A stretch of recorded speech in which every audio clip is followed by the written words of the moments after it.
let's see. Right now I'm currently a blogger. I have a blog on Medium called The Dangerous Maybe, and that's kind of where I'm focused on right now. As you know, I'm started work on my first book. I've had a couple books in the work for a while, but the one I'm working on right now is probably going to be the one that gets finished first. I basically just a theory junkie who loves talking about philosophy. Just a theory junkie who loves talking about philosophy, who is joining me for the first time on this platform. We've had conversations elsewhere. Some people may or may not have heard. Some people may or may not have participated in some of the discussions that we've been parts of.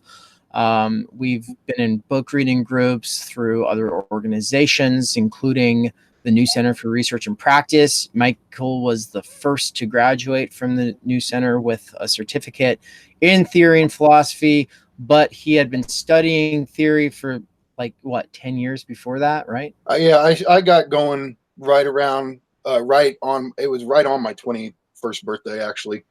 And then over the next 5 years, my passion for philosophy developed. And then by the time I was around 26, it was kind of my life. So that's awesome. Then it's been my passion and the thing I want to get out of the bed in the morning and devote my day to. Yeah, I hear that, and I'm really grateful that in my own journey, my own philosophical journey, we somehow ended up Facebook friends pretty early on. I think it was because a friend of a friend, already pretty far out there as a friend, not really, pretty distanced, was posting about how grateful he was that he had kind of decided to start adding philosophy and theory people from various groups. Pretty much if he noticed that they were saying stuff that he found interesting, then he'd add them. And he did that as a way to sort of counterbalance the mundaneness of everything else that tends to be on your timeline. And so, so he said that, and I was like, that's a great idea. I should do that because I otherwise have not really been enjoying my timeline much. So I just started adding people off the Partially Examined Life page, off the Zizek Dank Meme Stash page, off a lot of other pages, and somewhere you came out of the woodwork. I think it's Partially Examined Life because I was early on. That was one of my favorite places to discuss philosophy, and I met a bunch of philosophy friends in there. So I think it was the Partially Examined Life where we met. Yes. Yeah, and you were with us for both of the conversations with Ian Thompson this year. So for those joining for the first time, this is a new tradition where we use the arbitrary but nonetheless almost objective reminder.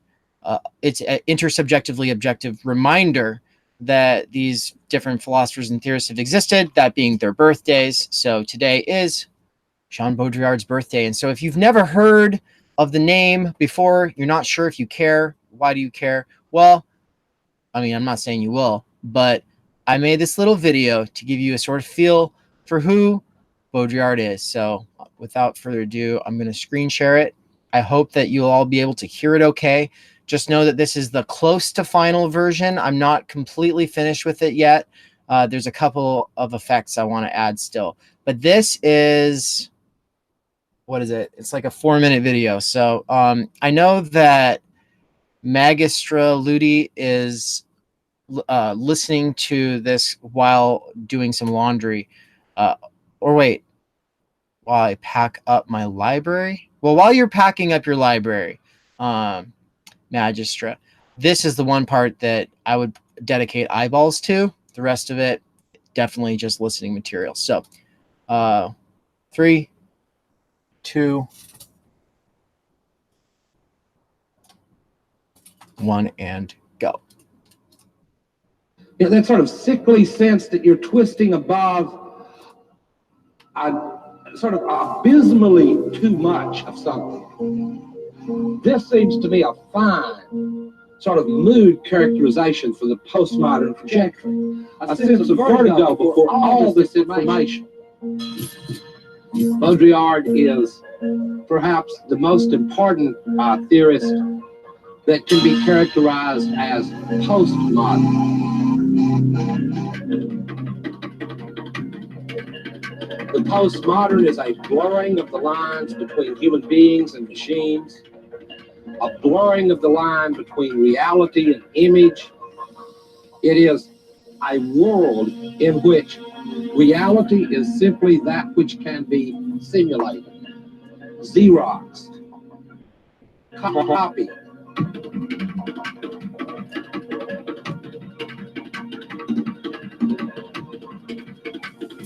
In the world of Baudrillard, social relations have disappeared between humans because humans have begun to disappear. What were these concepts anyway? Like man and world, except concepts by which the world was regulated, policed, mapped, and controlled. All four of which are becoming more and more difficult to do under this situation of rapidly increasing complexity, which I've mentioned many times, and I mean system complexity at every level. What Baudrillard is doing is basically to trace the symptoms and tendencies of the trajectory of the postmodern.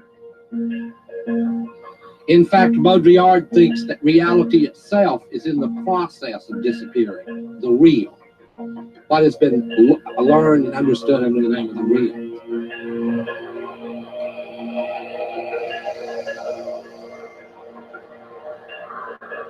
For Baudrillard, the apocalypse has already occurred. It wasn't religious or anything. It was not atomic bombs. At some point in the development of technology, human beings ceased to be the reason of things, and things took on their own reasons, technological things. The simulation has outrun the so-called reality. That concept in Baudrillard he calls the hyperreal. Hyperreality is more real than real. This is actually sounds, if some of this sounds like advertising slogans, good, because in Baudrillard, the heritage of philosophy and social theory has passed over into advertising.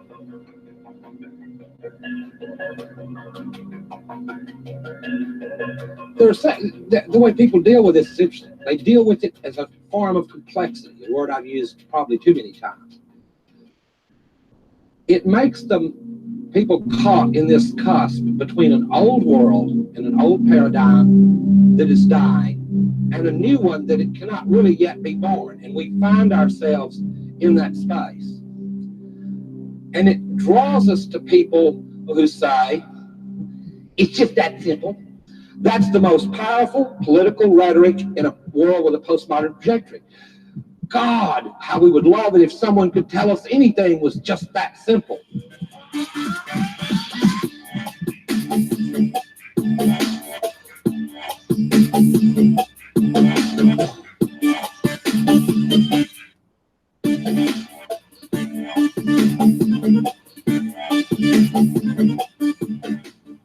Like, follow, subscribe. Cool. That's it. He's right too. He's got a point about we'd kill for something to be so simple. Well, and we do. And I was thinking about that video I just put out, Distracted Friends, which has been really getting a lot of like responses recently, which has been pretty cool. Mm-hmm. But one of the things I say is like, well, what are we sold, by this what are we sold by through the internet, right? And distraction was one of the ones I'm focusing on, but the other one is like simplicity. Mm-hmm. Like we're able to hide in little simplistic like places, Right. I mean, not to go off in Zizek territory, but that's why Zizek would say fascist ideology is so effective. Is what it offers is there's a multitude of structural problems, and by giving you the scapegoat, you're able to exchange this sprawling complexity for something so simple. Oh, it's them over there that caused the problems. And so that's why he thinks fascist ideology is the most basic fundamental form of ideology. Is it takes all the structural problems and the complexity and allows you to exchange it for, oh, it's them. If we get rid of them, everything goes back to normal. The thing that the postmodernists, it seems like, or the post-structuralists, or anyone kind of writing in that moment that we read, is that they are trying to trace out this complexity. Absolutely, yeah. I mean, that's part of what Baudrillard is always doing. There's so many easy ways, oh, Baudrillard, he's the thinker of hyperreality, or he's the thinker of simulation. And obviously that's true, but when you go to some of his earlier works, especially stuff like For a Critique of the Political Economy of the Sign or Symbolic Exchange and Death, some of these books that a lot of people who get into Baudrillard, they don't read these. And I've told you this before. I'm a big believer that if you get into Baudrillard, you need to read at least the first 5, 6, 7 books before Simulation. And I know that's right. It's a say what? I said before reading Simulation and Simulacra, right? So like, yeah. And it's a huge pain in the ass. It's a lot of work, but there's so much that Simulacra and Simulation presupposes that I remember the first time I tried to read that book, I got nowhere. And of course, everybody wants to read it because it's the book that's hollowed out in the Matrix. Neo opens, and it's considered his masterpiece. But he presupposes that these other arguments in his work that he's right. But it's basically like it's like the masterpiece if you've kind of if you actually have gone through all the rest of the work. Yeah. And so you've said basically that people, they kind of jump in at Simulation and Simulacra and they either like it or they don't. But the thing is either way, if they haven't read the prior work, then they don't really know what they're in the midst of. Yeah. And I think that's absolutely true. I don't like saying it like that because there's no way to not come off as arrogant or something. Well, you don't get it. Right. But I'm the person who kill screens Donkey Kong, so well, there you go. Yeah. That's the thing is Michael Downs takes on a few extremely difficult challenges and fucking nails it. And because that is the case, because that includes not just Donkey Kong but also this thinker and these texts, we get to have the privilege of having him unpack some of the basic ideas here. So could you just walk it? What is the Baudrillardian project to you? Okay, so that goes right back where I was going with the whole thing of structure, right? Complexity. So for what he's attacking is this coded system of signs. He calls it the code. And his idea is that in modernity, with capitalism, with certain types of philosophy, a certain regime of signs and criteria gets established. And he calls this production. And this is why he ends up becoming a kind of anti-Marxist, because he thinks Marx, or if it's not Marx, it's the Marxist. It's Marxist anthropologist, French Marxist. And as Marx said, even I am not a Marxist. Right, exactly. He never. I always want to emphasize he never stopped appreciating Marx. He thought Marx was brilliant.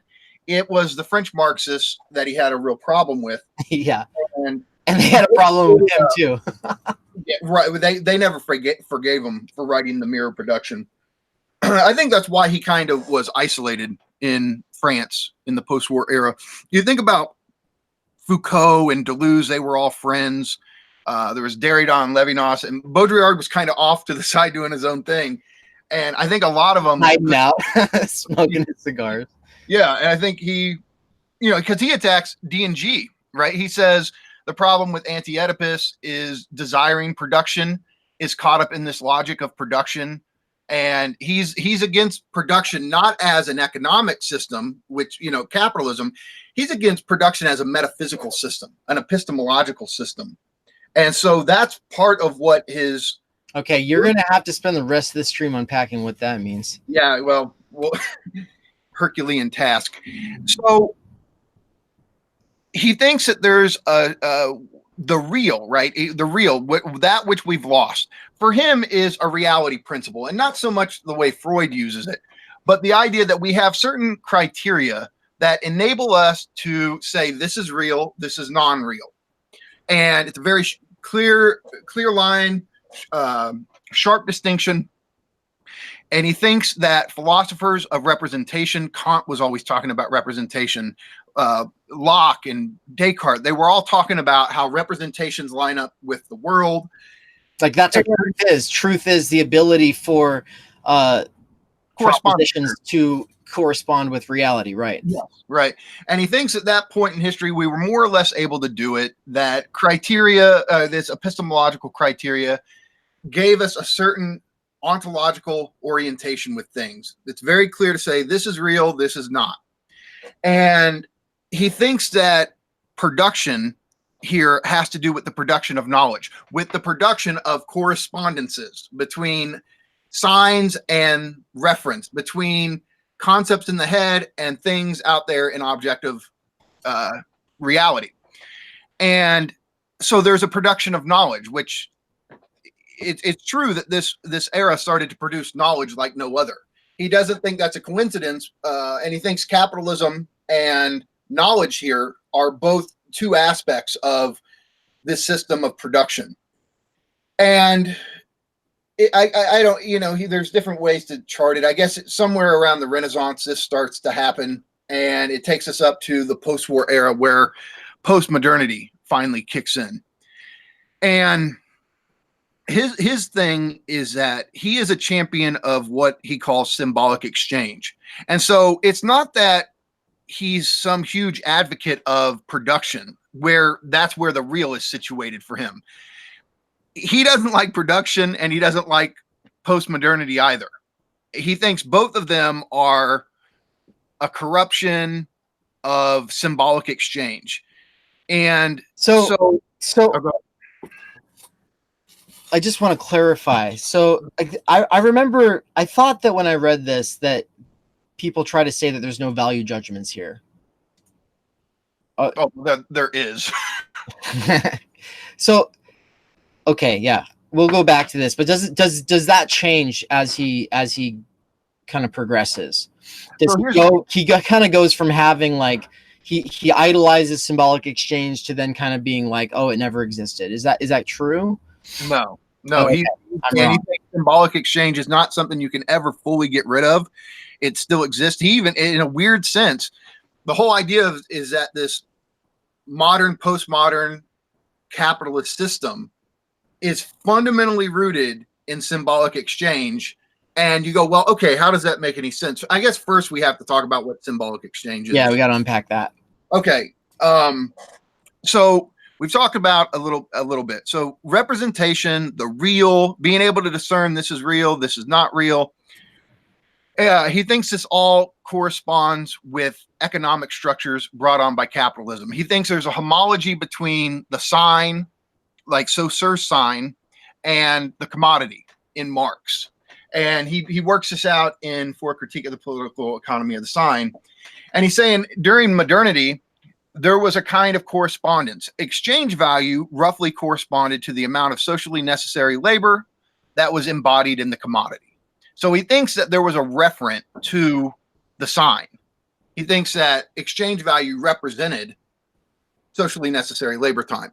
More and more, he thinks that it doesn't even work like this anymore, that wages don't really correspond to anything. They're just coded within the system. It's whatever the system structurally decides it'll pay workers, and that you can't really root the economy in socially necessary labor time.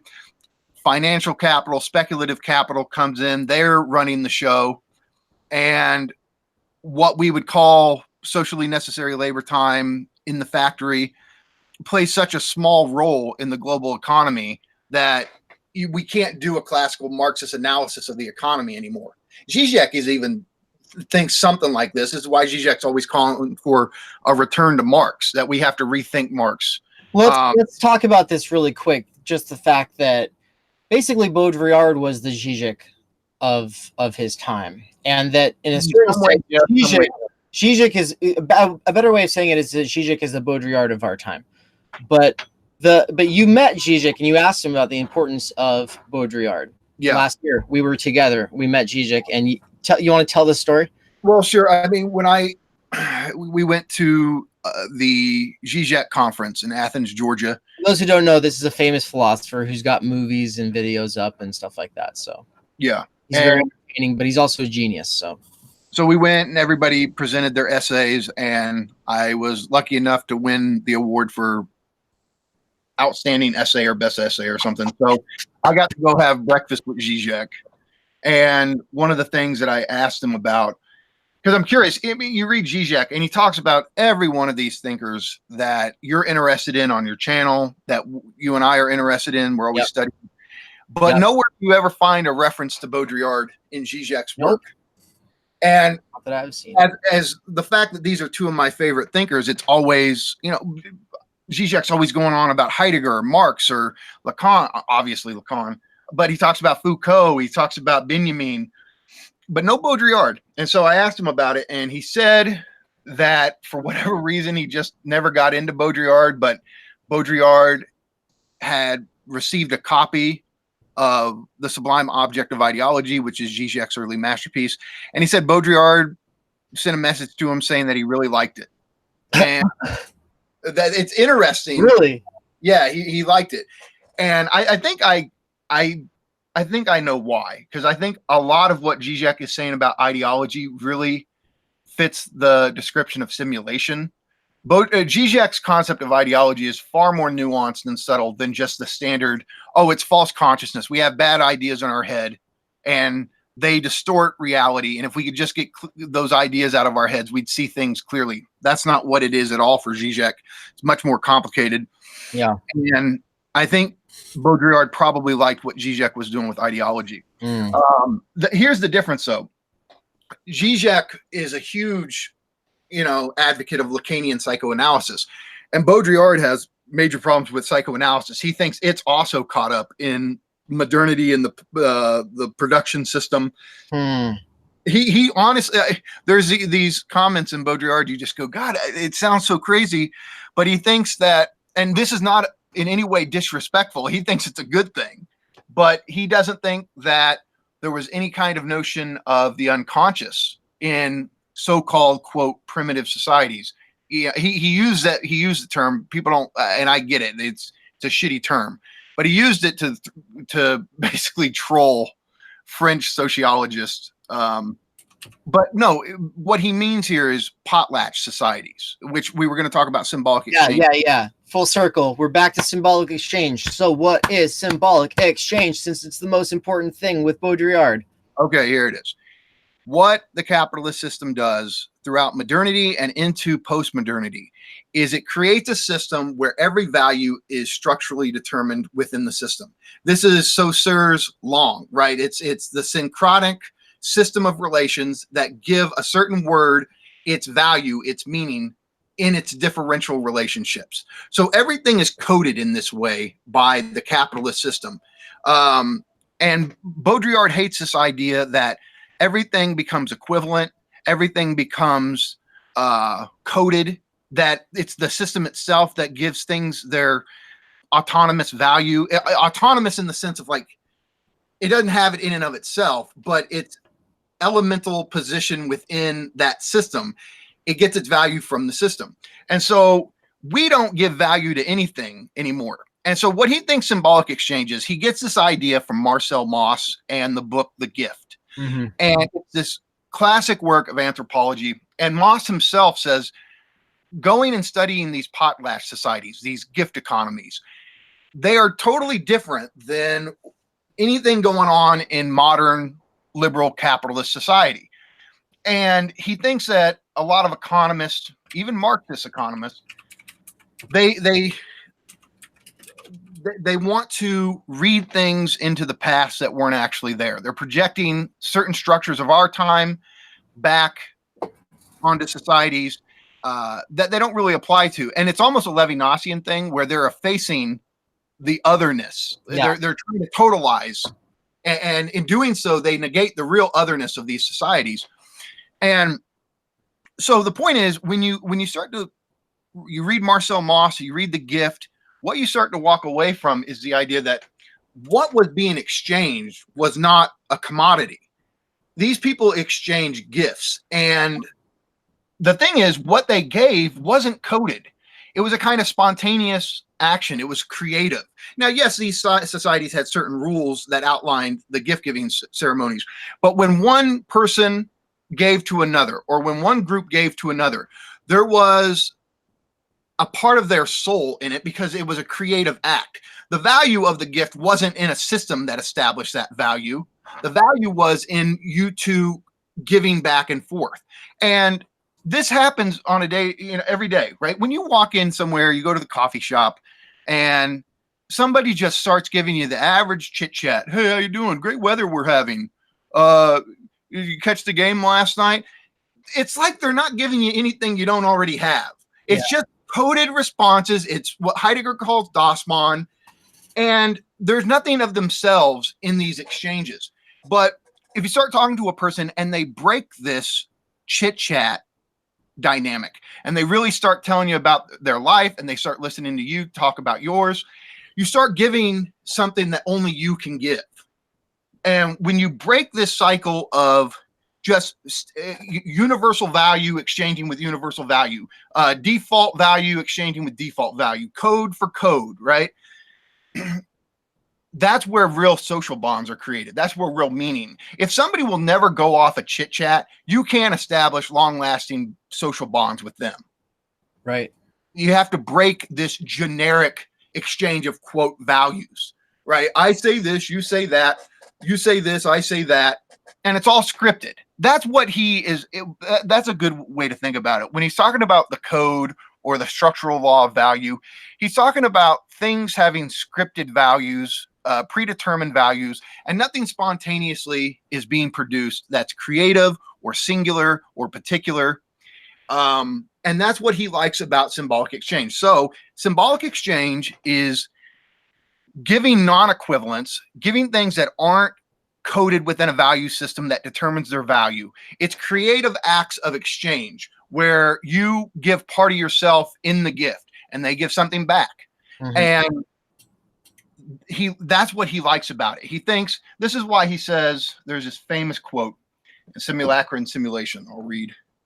It's at the beginning of a little section on media. Let me see. Yeah, the implosion of meaning, the implosion of meaning in the media. So Baudrillard says, we live in a world where there is more and more information and less meaning. And what he means by that, he thinks that symbolic exchange is how real meaning, personal bonds, social bonds, is created. Because you're not given something that's just predetermined, that's coded, that's generic. You and the other person are creatively giving to each other, and whether it's giving seashells like an actual potlatch, or it's you giving some part of yourself through language, sharing a personal experience, sharing something that only you can give, that real social bonds are created. Mm-hmm. And I think he's right. I think more and more when you watch the media, this goes back to whether it was 50 years ago with TV at its height, or now with the internet. It's the lowest common denominator that's aimed at. And so it's information produced for everyone. And because of that, it doesn't mean anything. It doesn't have any significance to anyone. And so what Baudrillard calls symbolic exchange is what we would call sentimental value. And the only problem with that is sentimental value kind of comes off as, oh yeah, it kind of means something to me because my grandma gave me it, and that's it. But he's trying to say something that means something to you, not because it's some pure use value, not because of its exchange value, and not because of its sign value. This is why he's against value overall. He associates value with capitalism, with production, and with postmodernity. And it's strange to hear somebody say, you know, to be against value, but he doesn't like any coded system that predetermines what everything is, what it's able to exchange with, like a relay system. He thinks that there's just no social meaning that is produced in here. Everything's geared towards capitalist principles of efficiency, functionality, work better. You don't have to think. The system thinks for you. It's scripted everything out in advance. And because of that, it sells it to you like, oh, see, we're making your life better. You don't have to think. You don't have to choose. You don't have to be creative. You don't have to struggle. Symbolic exchange is often a struggle, but that's where the meaning comes from. And so this is why he's basically against value, period. He's against value in any kind of systematic, structural determination of it. I have to say really quickly, okay, thank you to Steve McCarricker for the congrats on 2,000 subs. Oh, that's awesome. Yeah, a $2 super chat. That's a new feature that was recently unlocked on this channel. So thank you very much. That's awesome. Appreciate it. So, okay, that was a lot. Yes.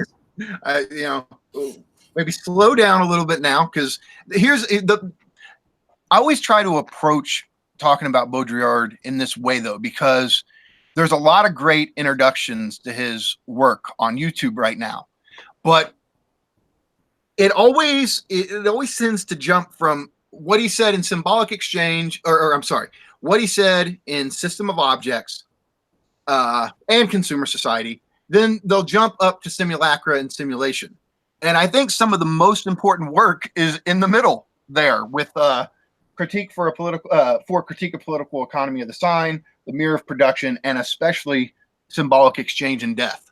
Oh, and so gosh. I have to read all of these. Oh, and it's a pain in the ass. I've only read this one and 2 essays from this one. Yeah, you know, I love After the Orgy. I think it's what he is getting at there is a really important idea. I think it's interesting to compare that one essay with Mark Fisher on capitalist realism. It's also interesting to compare it with Zizek. Yeah, that one right there. Yeah. I mean, basically, the premise of it is something like, and then, yeah, you know, that's still one of my personal favorites of all time. I said it's the one we had you come give a talk about at Boise State. Yeah. No, the Consumer Society, I feel like it was a biography of my life. It's just so, it's still to me the fundamental text for consumerism. I think it nails it as good as it could. There's other ways to approach it, right? Zizek brings in ideological enjoyment, and even though Baudrillard does that a little bit, Zizek is right to bring that into it and give it its importance. But overall, about what was going on in the Consumer Society, I think that's still the best book ever written on it. But so in After the Orgy, right, his idea is that Utopia has been achieved. It has actually occurred, and it was basically the West, especially America, in the post-war era. Now, of course, at this moment, leftists want to pull their hair out and scream, no! How the hell could you call that Utopia? But there's this interesting twist to it, right? That the only way you could actually ever achieve Utopia is to simulate it. It has to be a simulation, because you're not going to get to a perfect society. And there is a way in which, you know, the American suburbs, it was all bullshit. It was simulation, but the veneer, the shiny appearance, right? It, for 40 or 50 years, it was able to kind of pull this off. Doesn't do it anymore. That's part of why America's losing its mind is there's a breakdown here. But for a long time, it was able to simulate. See, everybody here is free. Everybody has liberty. There's equality. There's economic prosperity. All of the things that leftists have always wanted, have always championed, have always been fighting for. It was able to stimulate it. And so you and I, we've been working on the sublime object of ideology. And one of Zizek's big points he makes, especially at the early point in the book, is that every symbolic system, every social system, any sign system, going to have these deadlocks built into them. He calls them symptoms because they work like how personal symptoms in a patient in psychoanalysis, those types of symptoms. And he thinks that whether we're talking about an individual person or whether we're talking about a particular society, they're always going to have these intrinsic deadlocks built into them. You're always going to have one of these.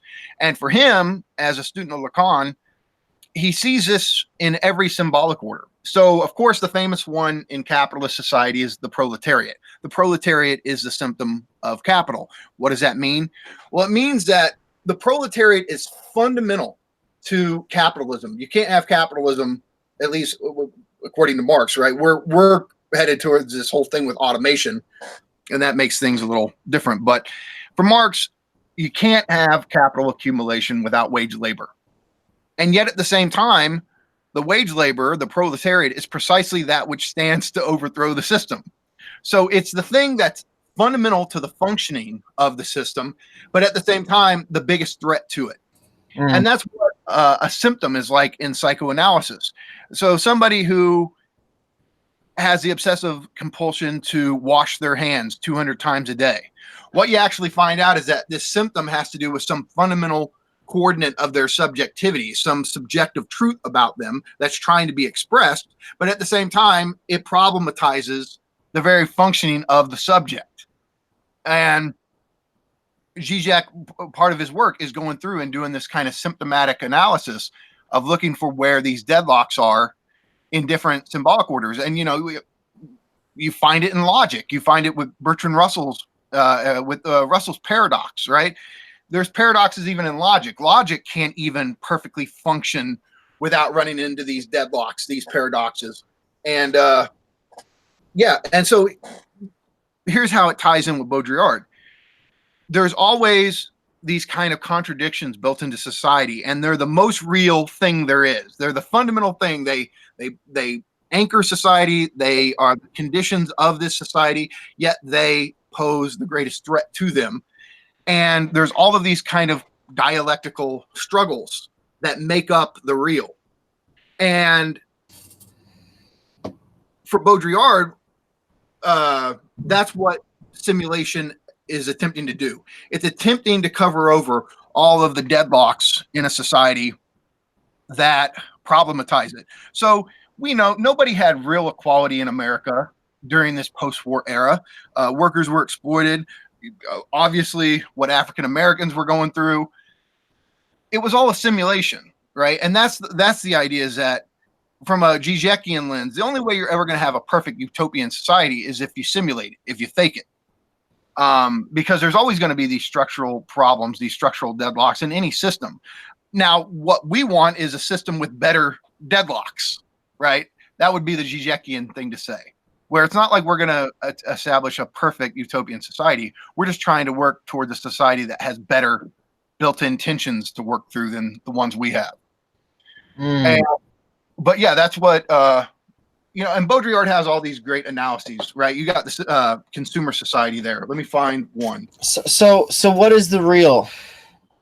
Well, the real, you know, anybody who asks who's into Baudrillard, they'll go, well, it's a slippery term. But I think what it boils down to is the reality principle, a certain set of ontological, epistemological criteria that enable us to say this is real, this is not real, to draw a line in the sand between what's real and what's not real.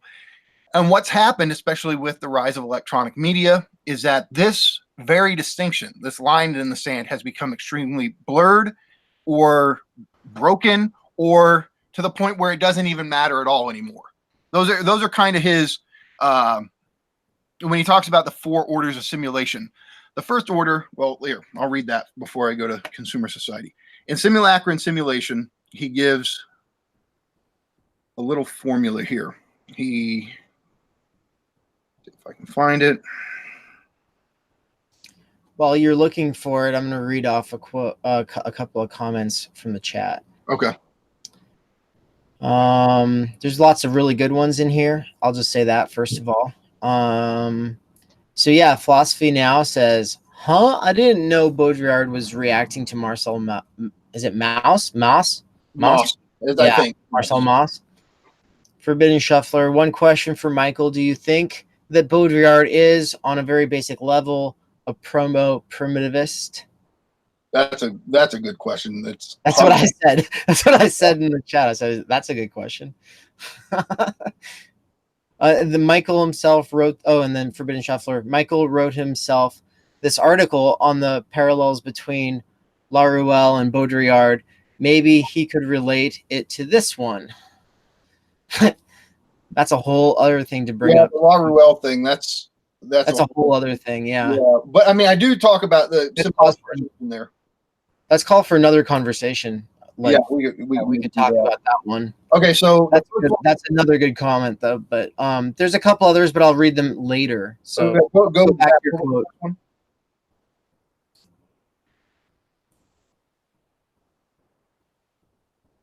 Let's go back to your quote. Oh no! I didn't. What was the first question? The proto-fascism one. Yeah, the proto-primitivist. That's right. There was one before that. Freudian slip on my part. So I thought there was one before that. Yeah. Could he say something about Baudrillard in theory fiction? Theory fiction? No. I don't know what I'd have to think about that one. But yeah, I mean, there's. Yeah, I'm sure. I bet you somebody's already written stuff on that. Yeah. Interesting. The anarcho-primitivist thing. I think about this a lot, and I don't know what the answer is. I don't think he wants us to. I don't think here's how I read him, and I'm sure other people would disagree with this. I don't think when he talks about symbolic exchange, he's really advocating like we return to any kind of anarcho-primitivism. I don't think he would even say that's possible. I think he definitely wants a society where symbolic exchange is running the show. But yeah, I don't know. It's almost like you see, I'm always at a loss here. I don't know if he wants us to just ditch all technology or if it would be some kind of accelerationist project. Like, let's just have full automation. Let's get all of the basic necessities out of the way, which again, he would have a problem with because he thinks that needs are ideologically constructed. He doesn't think we have human needs. And that's one of the counterintuitive claims that everybody's like, what the how can you say that? Well, this is one of the things that I had to learn to get over at when I was getting into theory. I would just get annoyed by the fact that it seemed, especially in France, like they wanted to put memes out there that sounded so outrageous, but then just to argue about it, by the time you could argue with them, you had to have learned everything that they were on about in the first place, and then you're on another level anyway. So like that's what they do to you, is like they throw out these things and it's just like, and then they make these distinctions that you wouldn't have seen there otherwise, and then they develop a whole new like slant. Yeah. Well, so okay, to answer the question, I'm not sure. I'm not exact. I don't think he even wants to play that game. He knows that human beings need. But it's funny, need. For there to be human meaning, for there to be concrete social bonds, there has to be symbolic exchange. He thinks that the system does everything it can to neutralize that for us, that we don't get to participate in symbolic exchange, especially with the system itself. And so I don't know exactly what any kind of future society would look like for him. I don't think he ever offers that. I think he just says the more and more and more coded things are, the more that there's basically no human reality. We're just we're like robots, we're automatons. We're running according to social programming, and there's basically no human element in it at all. There's no meaning, meaning in the sense of personal meaning, significance, sentimental value.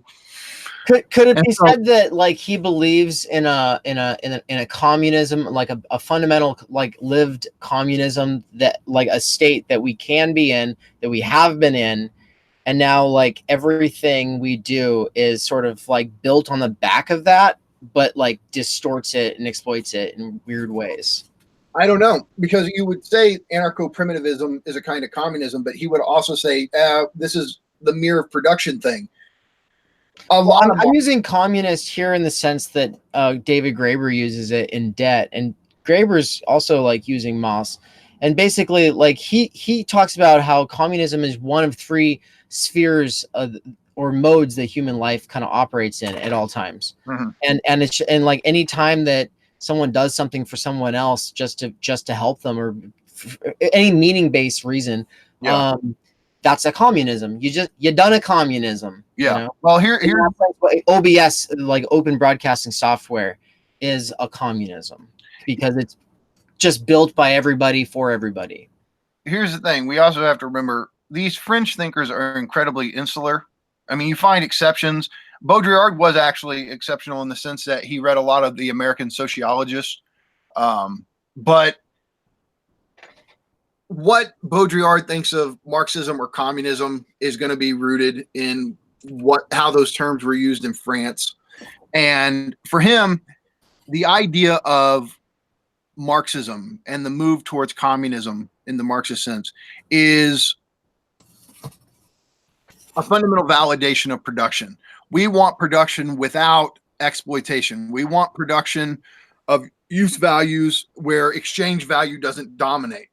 And for Baudrillard, he goes, but the problem is use value itself is a problem. That this idea that this is a quote. I'll read the quote here. Is this the one? Is this the one from before? I'm not sure. I okay. this on Facebook the other day when I came across it. He says, Marxism assists the cunning of capital. It convinces men that they are alienated by the sale of their labor power, thus censoring the much more radical hypothesis that they might be alienated as labor power, as the inalienable power of creating value by their labor. He thinks that this basic dynamic, right? And it's funny, you read that and you go, holy shit, yeah. What if unalienated labor is itself a kind of alienation? Because human beings in their essence aren't the producers of use value, aren't the producers of things to make life more efficient, all this kind of thing. And he goes, if you actually look at these potlatch societies, like in the Pacific Northwest, they don't produce use values. That concept would make no sense to them, because the gifts that circulated, half the time the gifts were destroyed. They were set on fire. They were sacrificed, and they don't fit this logic of like producing this specific thing for this specific need. It doesn't even make sense. It wouldn't make sense to them, according to him. And he goes, the idea of acting like human beings, their fundamental validation or sense of purpose comes from making use values. He goes, that's just a presupposed idea. He goes, I don't think that's actually true, but Marxism presupposes it. Now, whether you want to say, did Marx actually presuppose this? Is there more subtlety? Maybe. But the way he's talking about it is in terms of French Marxism, the Marxist anthropology at the time, and all this kind of stuff that thinks that if we can just de-alienate our labor, if we can do away with wage labor, if we can have this highly productive system without the shackles of capital, things will be great. And Baudrillard's saying no, because there's still no symbolic exchange in this system that puts all the emphasis on the production of use value. That's why, again, we were saying a minute ago, but in For Critique of the Political Economy of the Sign, one of the essays that's famous is the ideological genesis of needs. And look, I mean, if you said to him, so what, human beings don't need X amount of calories in order to survive? You go, yeah, that's not what I'm talking about. He'd say that everything that this system makes us need are not things that we need. We don't need iPhones. We don't need 40,000 variations on the same shoe, right? All the marginal differences, all the little colors, right? these needs are produced within the structure of the system themselves. They don't correspond to some isolated human individual in and of themselves. They're structurally determined. And so it's not that you, Dave, as an individual, need a car, but the system creates the need itself for individuals to have cars. And so the ideological twist is that somehow the system is providing to us all of these basic biological needs that we have, when in fact it's producing them. But it ideologically spins it to go, look how great I am at fulfilling all your needs. Well, no, you gave me the needs to begin with. Yeah, I mean, honestly, I wouldn't need a car if society was designed so that it didn't, so that they weren't necessary. So, and that's the thing. So here's one of the big differences, right? Consumer society stimulated affluence. It didn't have real affluence. Real affluence to him is what they had in Potlatch, because in these gift ceremonies, one party could actually destroy every single thing they had. They could sacrifice all their cattle in honor of the person they're exchanging with. They could destroy all their wealth, and they'd be totally fine. Now that's true affluence, where you can destroy every single thing you have and you're still okay. Mm-hmm. Tell the average consumer to do that. Set your house on fire, destroy your car, destroy your wardrobe, and still be fine the next day. He goes, they had affluence. We don't. Steve says, like how religions give you the disease so they can sell you the cure, false guilt over sin so they can sell you salvation, etc. Exactly. That's it. And so, yeah, I mean, he thinks that, if you take it, if the idea is that a communist society, at least the way we're talking, would be where the system itself produces all of these use values, if you're still dependent on this system itself, you're caught up in this network that is forcing you to depend on this system. And so he has problems with it. He thinks that it remains within. This is why he calls it the mirror of production. Marxism and the kind of communism Marxism is talking about is the inverted image of capitalism. Same form, same set of principles, but in opposite.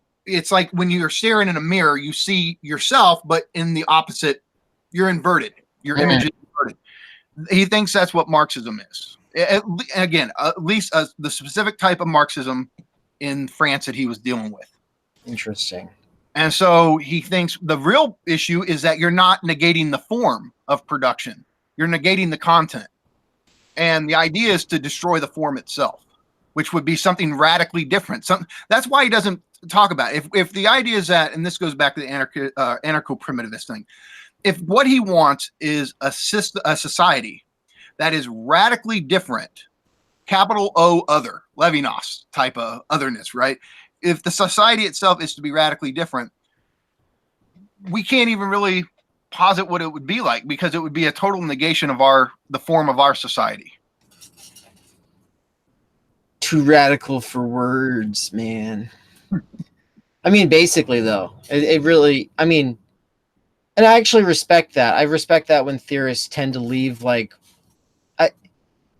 it's like, yeah, I speculate about stuff all the time. It's interesting, but it's not going into, like, my work, so. But at the same time, I respect thinkers like Nick Cernicek and Alex Williams, their book, Inventing the Future. It's also important to be thinking about what kind of future do we want? What kind of future do we envision in in capitalist realism? That's the whole problem, is we feel like we have no future, that the future has been foreclosed. And so there's certainly a place for thinking about the future, but it's also important when we look back on history, when feudalism was still going on, it wasn't like a group of people got together and said, hey, we need to form a consensus. What is the new society going to look like? How are we going to produce this? What's the different structures? It didn't really, the switch to capitalism didn't happen by way of intellectual consensus. This is where it's Heideggerian or Bedouin. It's this event that happens, some marginal thing, usury and merchant capital. Somehow it becomes the whole world, right? Same thing with Christianity. Christianity began as this little cult, and then it becomes the whole world, or all of the West, right? And so it's unpredictable. But Baudrillard's claim is that the world we live in sucks, and it doesn't give us any personal meaning. There's certainly no communal meaning anymore. And these are things that, if human beings are going to exist, they need these kind of things. And this is a need that goes beyond, again, it's like, this is where these postmodernists, it's like, now I can't use the word need, but there's some sort of drive for community, for social meaning beyond our little place in the consumer system. This Proletariat said that the only one he read was Simulation and Simulacrum, and didn't understand it. And yeah, well, if you were in here earlier, you would have heard Michael say that you have to read like 7 books to understand it. And I know that's again, I said it earlier, that's a pain in the ass, and it's annoying when somebody says that. I hate it. It's very annoying. I hate it. I'm like, fuck you. I don't want to go read 7 books to read this book. I know. I get mad when I hear a new French name that I don't know, and I'm like, I don't want to have to read 10 books. Here, I'll give you an example. You know this. Everybody says that Lacan's greatest seminar is Seminar 11. And yet, there's no way to really get Seminar 11. All the stuff on signifiers and the big other and clinical structures, all that stuff was worked out in the preceding seminars. So he presupposes that. And Baudrillard does the exact same thing. In Simulacra and Simulation, he's presupposing that you read System of Objects, Consumer Society, For a Critique of the Political Economy of the Sign, Symbolic Exchange and Debt. And so he's talking to somebody who's read all of that. And so that's why the book is nearly impenetrable. It was for me. I couldn't understand a goddamn word in it. Jumping back really quick, going back to the idea of the real. I think I might remember you saying something like that he is a sort of Marxist still, in the sense that the real is class struggle, or it's rife with it, or how did you say that? Or did you say that? Okay, so I'll clarify that, because I was kind of mixing in Zizek there, and I don't want to put words in Baudrillard's mouth. Here's the thing, though. So for the first 3 books in his career, Baudrillard is basically a kind of Marxist. He hadn't done his break with Marxism occurs in the 4th and the 5th book. The Mirror Productions, the 4th one. Symbolic Exchange and Death is the 5th one. And those are where he diverts from Marxism. But the first 3 books can be read as these supplements to the Marxist tradition. He's saying Marx was right, pretty much, more or less. I'm just adding in these consumer updates. Here's what's going on in the post-war society. So somebody who is more a traditional Marxist, they could read the first 3 and they would like them, I think. Does the first 3 include the Consumer Society? Yeah, that's the second one. Okay, so I've read that one, and I liked it the whole way through. Yeah. Okay. System of Objects is the first one. Consumer Societies the second, and then For a Critique of the Political Economy, which is just a collection of essays from this period. That's the third one. So those are very much compatible with a kind of traditional Marxist framework. And here's the thing. So in approaching things, when he uses the term the real, he is approaching it. He grew up in Marxist France. The intellectuals he was around, Lefebvre, all these guys, they were all Marxists. And oh my God, let's really quick just talk about who Baudrillard's thesis committee was made up of. What was that? Go down the list. I remember you had Bourdieu is one of them. What's the name of that? Snap. The one who wrote. I've got his book on science. Yeah, Roland Barthes. Roland Barthes. Yep. And then, so like Roland Barthes is already huge, and then so who's the third one? Lefebvre. It was Lefebvre. Oh my God, Baudrillard had all 3 of these people. These are like the biggest cultural critics, like at that moment. Strauss was doing his thing. I mean, Derrida had just come out with his. Baudrillard published in 68 or 69. Derrida's 3 main works that put him on the map were that right around that year. Difference in Repetition came out right at this point. I mean, it was such an amazing intellectual context. It's incredible. But here's the thing. So when he talks about the real, he is starting within a Marxist framework. And Marxists would say that the real, right, over against the ideological, right, the most real thing in society are those points of class struggle. And these dialectical points of struggle, tension, antagonism. And that's part of what Baudrillard means by the real. There is this economic component to this. But he also is talking about it in terms of representation, in terms of the whole lineage from Descartes to Kant, all the way down to Saussure, with Saussure's theory of representation, which is semiology, signs, right? And that's what he's essentially doing, is he's linking, he thinks that as we get into postmodernity, the very structure of the economy lines up with the structure of the sign, and that in doing so, the old reference of the Marxist tradition, the correspondences between exchange value and labor power, the wage, right? The structure of the wage. He thinks that more and more things get replaced with signs, and they don't have determinate reference like they used to. And this is something you and I have talked about. This is, when we talk about, should we still talk about the proletariat or should we talk about the precariat? That, oh my God, yeah. This hints exactly at what he's talking about, which is the proletariat was a clearly defined thing in Marx's time when he was writing. And yes, Marxists will come in and they'll go, well, there was the lumpen proletariat, and they'll make these distinctions, but more or less, each one of these had a very clear determinate set of criteria that made them what they were, right?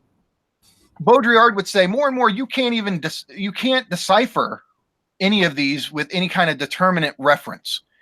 And this is why in Symbolic Exchange and Death, the first chapter is called The End of Production.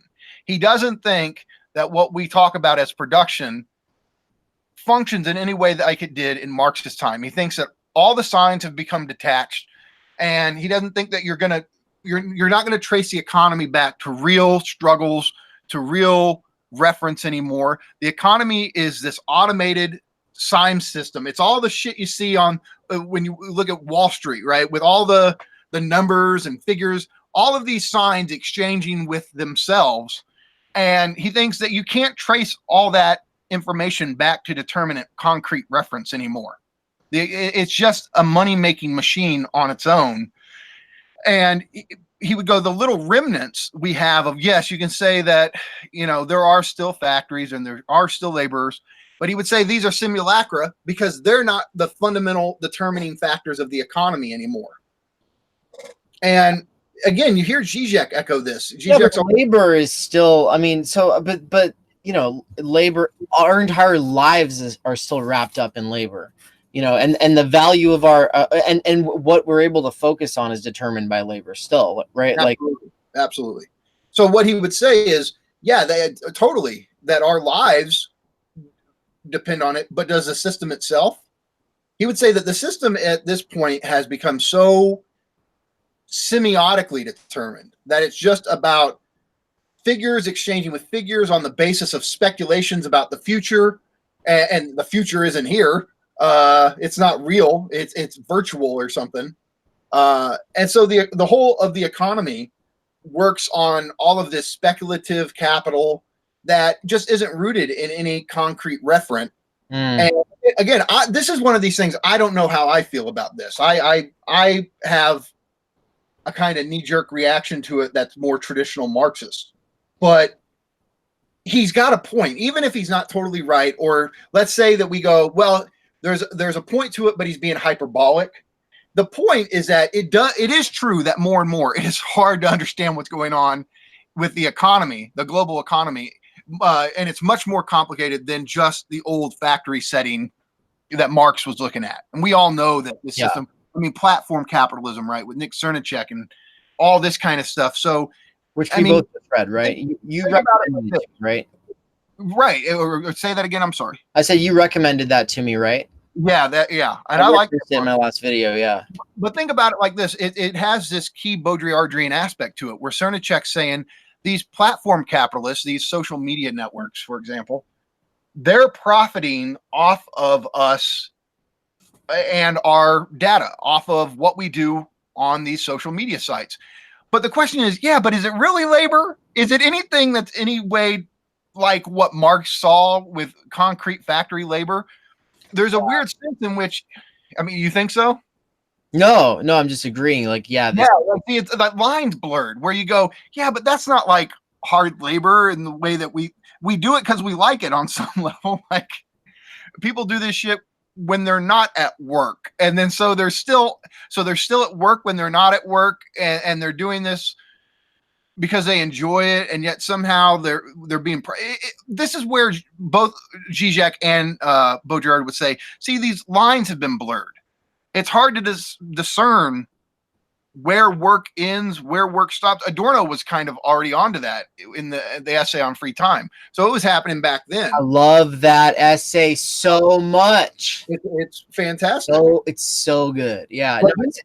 Here's the question is, if every aspect of our life is work, even when people aren't at work, that's a different dynamic than the very clear criteria Marxists had in Marx's time to say, you're at work when you're at work. Then you leave and you go drink or you do whatever you do, and then you reproduce yourself as a laborer, get ready to go back to work. But there was a line, and this is what Baudrillard's saying, is more and more of these lines, these clear criteria between real, non-real, work time, free time, all of it gets blurred together and blurs into one another.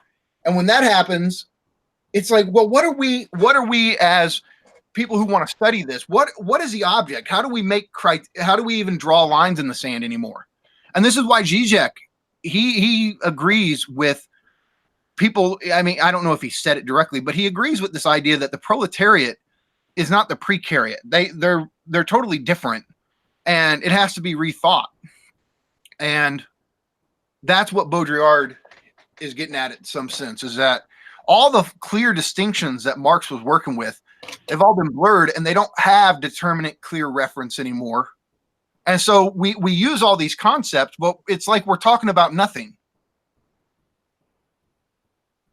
That's what he's saying. So let's see. I mean, it's funny. We've been talking this whole time, and one of the key things we got to talk about is sign value. We got to talk about how Peter Coffin is tapped into this. Yep. So I mean, very related to Debord, right? Sign value. Baudrillard. Oh well, yeah, but Debord was obviously one of his big influences. So I mean, when you go, if you're interested in who influenced Baudrillard, hold on, I put together a little list. His biggest influences here. McLuhan also, who absolutely just did a birthday for. Yep. So yeah, it's actually really cool that this is just like a week after the McLuhan's birthday. It is, yes. So his main influences are Marx, Mauss, Nietzsche, Saussure, Barthes, McLuhan, Lefebvre, Bataille, Debord, Foucault, Derrida, Freud, Lacan, and I mean, we could add others to this list, but those are the ones that immediately came to my mind when I was thinking about it. But so, I mean, briefly, because this is one of the things I've always focused on in my Baudrillard studies, and, I rewatched that Peter Coffin video on cultivated identity, and that's a really great video. He doesn't mention Baudrillard, but damn, is it Baudrillardian. Yeah.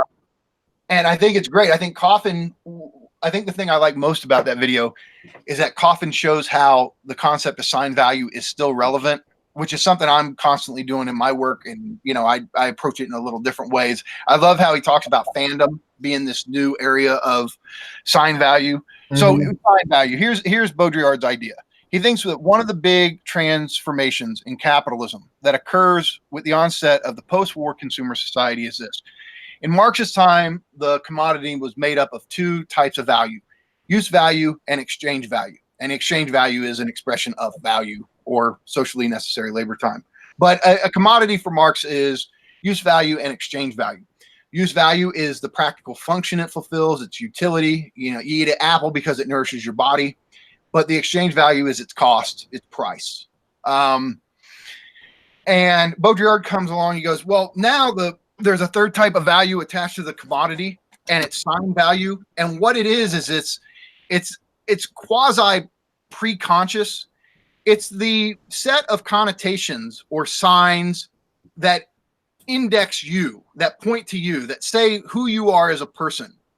And what people were essentially consuming was not the use value, it was what the commodity said about them. So people built their identities out of the commodities they identified with.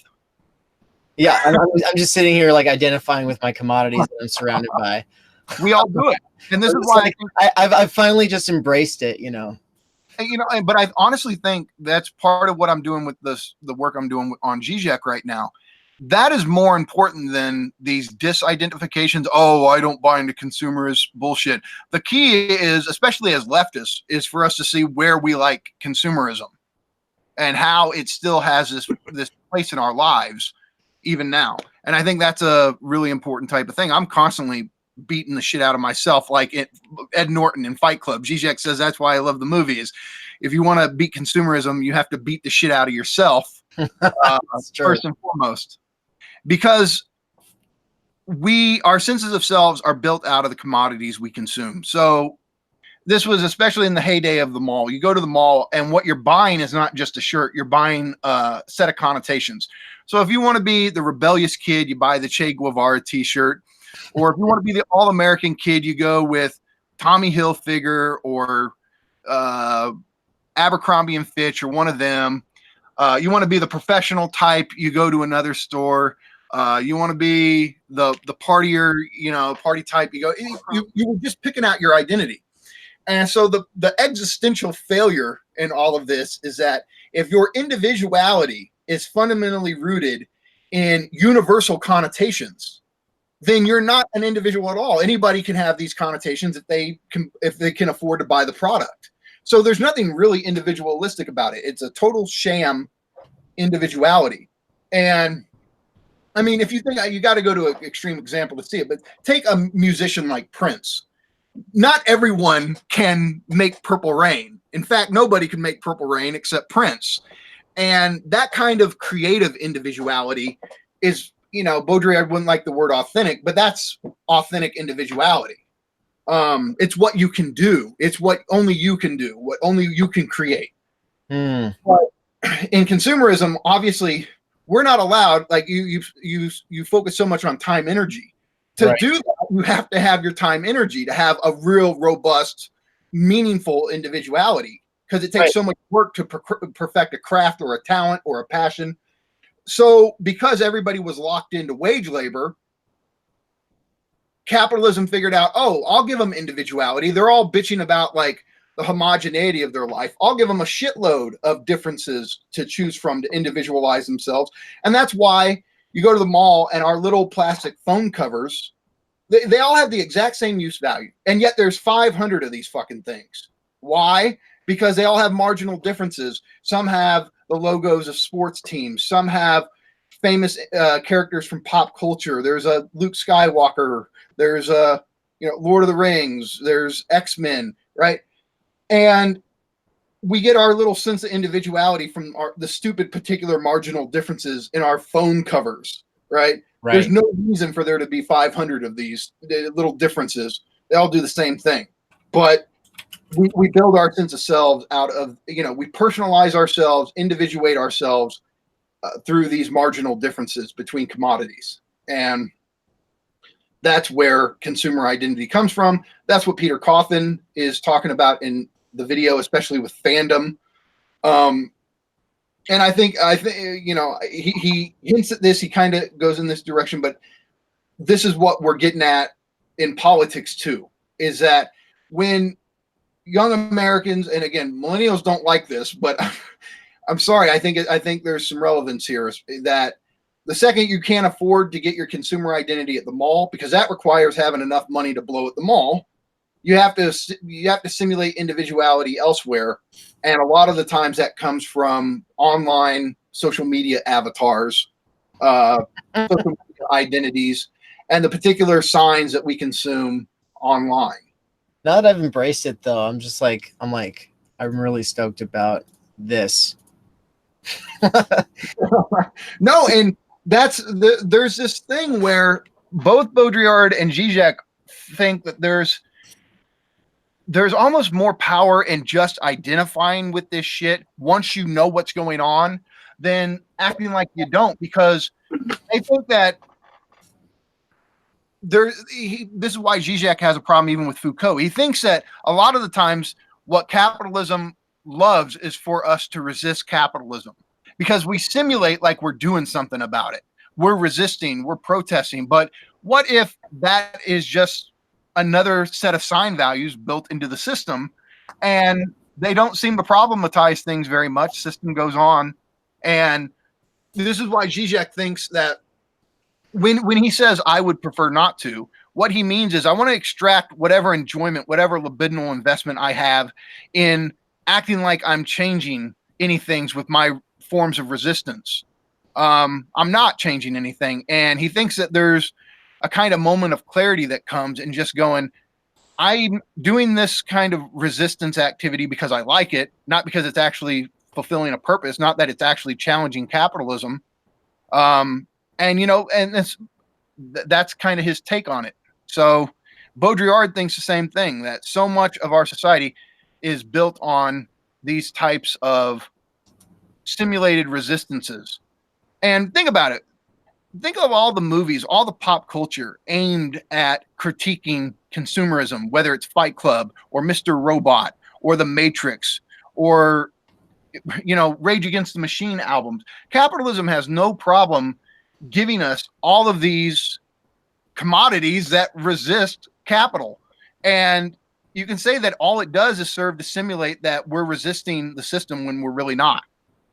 And, you know, so part of, for them, almost identifying with your consumerism is more important. Going, I do enjoy this shit. I do like this shit. I do identify with it. And that's a problem. But simply acting like you don't because of a certain movie you like or a certain album you like or whatever, that's simulatory itself. So I just hate I just hate how it's produced. You know, that's all. Yeah, but the idea is still that these kind of coded value systems where we're all competing against each other for whatever signs, that's not a meaningful existence. It's bullshit. The system produces these signs, and it's structure that gives them their value. And so this is why Baudrillard's signs must burn.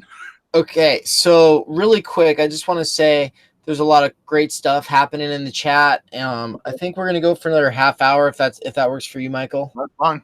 I'm gonna take a break to go grab a drink and pee. But before I do that, I'm gonna put back on the video that we showed at the beginning for those who, because there's like 20 people here now. A lot of them came in recently. So we're going to play the video as our break, and then we're going to come back and we'll address some of the stuff that's in the chat. Cool. So, yeah, Michael, you should review the chat, come up with some things that you want to wrap up on. Yeah, I just pulled it up here. And then I will be back. Yeah, that's sort of sick. Okay, start it at the beginning. Let me share the screen.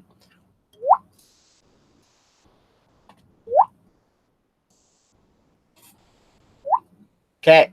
And are we up on the volume? Yes. Okay, here we go. So this is a video that I made this, well, basically all day today. So I love to do remixes, and this is the first time I've done a remix with Rick Roderick, but I've wanted to do one with him for a long time. It's just really hard because it's hard to cut out anything he says because everything he says is so interesting, but I managed to get, 4 minutes together for a video for Baudrillard's birthday. So here we go. Yeah, that sort of sickly sense that you're twisting above sort of abysmally too much of something. This seems to me a fine sort of mood characterization for the postmodern trajectory. A sense of vertigo before all this information. Baudrillard is perhaps the most important theorist that can be characterized as postmodern. The postmodern is a blurring of the lines between human beings and machines, a blurring of the line between reality and image. It is a world in which reality is simply that which can be simulated, Xeroxed, copied.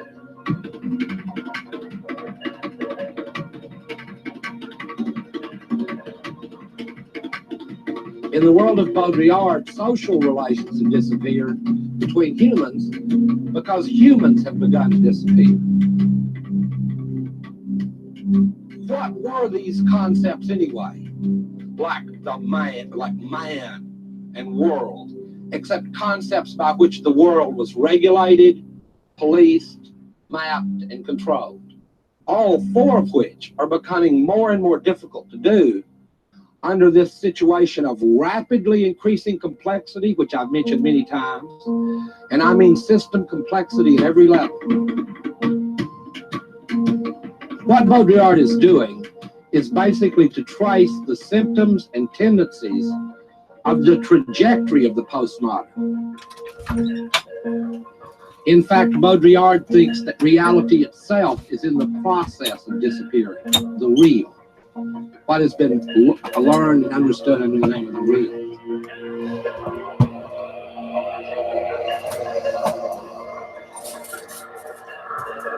For Baudrillard, the apocalypse has already occurred. It wasn't religious or anything.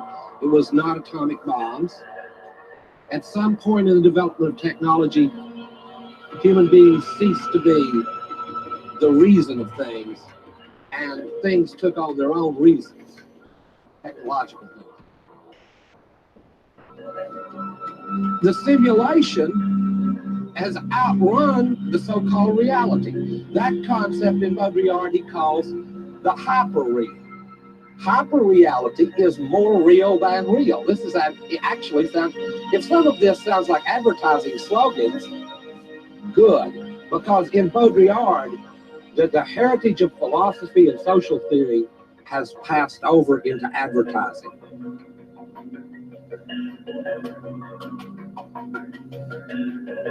The way people deal with this is interesting. They deal with it as a form of complexity, a word I've used probably too many times. It makes them people caught in this cusp between an old world and an old paradigm that is dying and a new one that it cannot really yet be born. And we find ourselves in that space. And it draws us to people who say, it's just that simple. That's the most powerful political rhetoric in a world with a postmodern trajectory. God, how we would love it if someone could tell us anything was just that simple.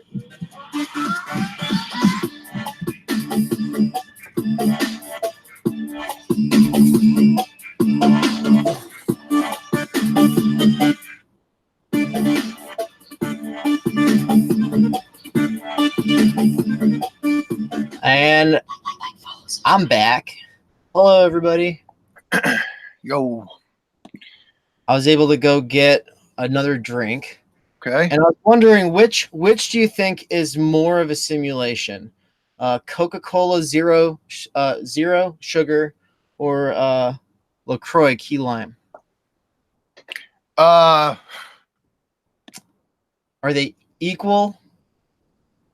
I mean, if I'm putting on like the ideology glasses, like I'm in They Live or something. Are they identical?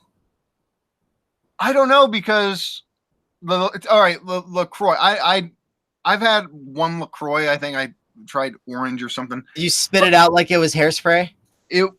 I'm not big on I'm not big on that. It didn't do much to me. I'm a consumer. I want my bold artificial flavoring things.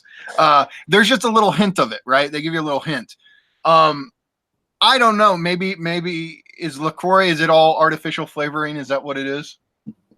Is it artificial flavoring? It's just a little essence of a flavor.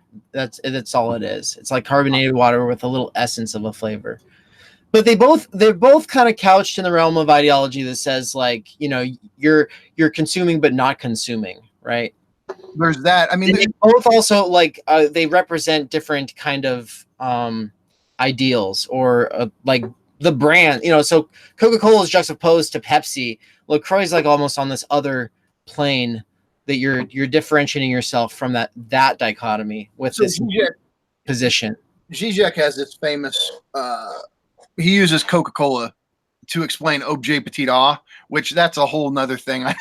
I don't want to get into that, but he thinks that it becomes more and more like objet petit a as you go to diet caffeine-free Coke, because you're essentially drinking nothing, and that's what objet petit a is. It's just a lack. So he thinks that when you're consuming diet caffeine-free Coke, you're essentially drinking nothing, which is what desire is always doing when it's chasing objet petit a. So there's that. So LaCroix is pure desire, is what you're saying? No, I'm saying diet caffeine-free Coke is. Which I guess Coke Zero would be. Coke Zero kind of gets at that, right? It's it, but zero. Yeah, yeah. Right? It's it, but a lack. It's just like the space. It's not it's the sublime it that's nothing at all. Zero. Zizek would probably get a kick out of that title right there. Okay, there's a couple things. I made a couple notes, and I just want to do a couple things before we close out here, and we'll get to the chat in a second. I looked at it.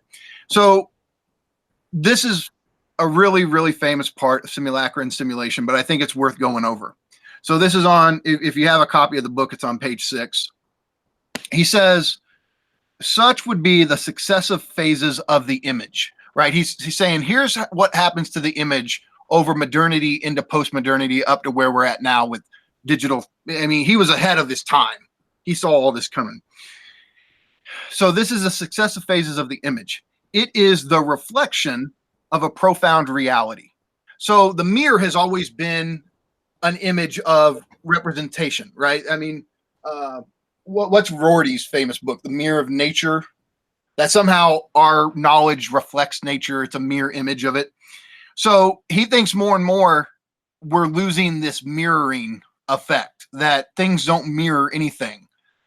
But when representation is up and running, when there's a stable set of epistemological criteria, it is able to reflect a profound reality. That's the first step. Then he says it masks and denatures a profound reality. So this is where this would be like what classical ideology does, where you are talking about real stuff, but you're giving it a distorted twist. It's an inaccurate representation, but it's still it's representative of a real thing out there. You're just deceiving or misleading in some kind of way. The third is what really characterizes the consumer society, the post-war era.